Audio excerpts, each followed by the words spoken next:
Hello everyone, welcome back. ముందుగా అందరికీ గణతంత్ర దినోత్సవ శుభాకాంక్షలు. సో ఇవాళైతే మా బుల్లయ్య కాలేజ్లో చాలా గ్రాండ్గా అయితే సెలబ్రేషన్స్ జరిపారు.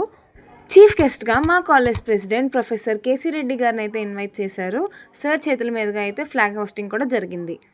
సో ఈ ఇయర్ వందే మాతరం సాంగ్ కనిపెట్టి 150 ఇయర్స్ అవడంతో మా కాలేజ్లో అయితే 150 మెంబర్స్ స్టాఫ్ అండ్ స్టూడెంట్స్తో అయితే Vande Mataram song పాడించారు. And later on నేను అండ్ మా టీం దేశభక్తి సాంగ్స్కి అయితే డాన్స్ వేసాము.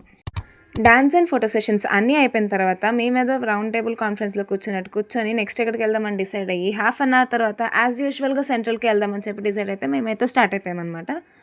సెంట్రల్లోకి ఎంటర్ అవ్వగానే ఫుల్గా రిపబ్లిక్ డే వైబ్ అయితే వచ్చేసింది మా అందరికి. చాలా పెద్ద పెద్ద ఫ్లాగ్స్ అయితే హ్యాంగ్ చేశారు అండ్ ఆల్సో చాలా పెద్ద కైట్ కూడా హ్యాంగ్ చేశారు, ట్రై కలర్లో ఉన్నది. అండ్ ఆల్సో పెద్ద ఫిష్ ఎక్వేరియం కూడా పెట్టారు, అందులో కూడా ఇండియన్ ఫ్లాగ్లా మొత్తం డిజైన్ చేసి పెట్టారు. నేను ఇంకా మా ఫ్రెండ్స్ ఏం ఆర్డర్ చేయాలని చెప్పి సీరియస్గా అరగంట ఆలోచించి ఎప్పుడు యూజువల్గా ఆర్డర్ చేసే బర్గర్ అండ్ కోక్ అయితే ఆర్డర్ చేసాము. ఆర్డర్ చేసిన బర్గర్ మా దగ్గరికి ఎంతసేపట్లో వస్తుందని చెప్పి ఆలోచిస్తూ ముందు అర్థం కాస్ట్ చూస్తుంటే సగం గీసిన ఫ్లాగ్ని అయితే చూసాము. పాపం వాళ్ళ దగ్గర ఆరెంజ్ కలర్ అయిపోయి ఉంటుందిలే అని చెప్పి పోన్లే పాపం వదిలేస్తాం అనమాట.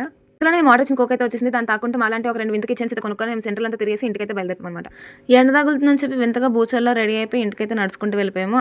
సో ఇదైతే మా రిపబ్లిక్ డే వ్లాగ్. మీకు ఈ వ్లాగ్ ఎలా అనిపించింది? ఒకవేళ మీకు కనుక ఈ వ్లాగ్ నచ్చినట్టయితే please like, share and follow my insta page and keep supporting మీ. అంతే, ఇవాళకి టాటా, బై బై.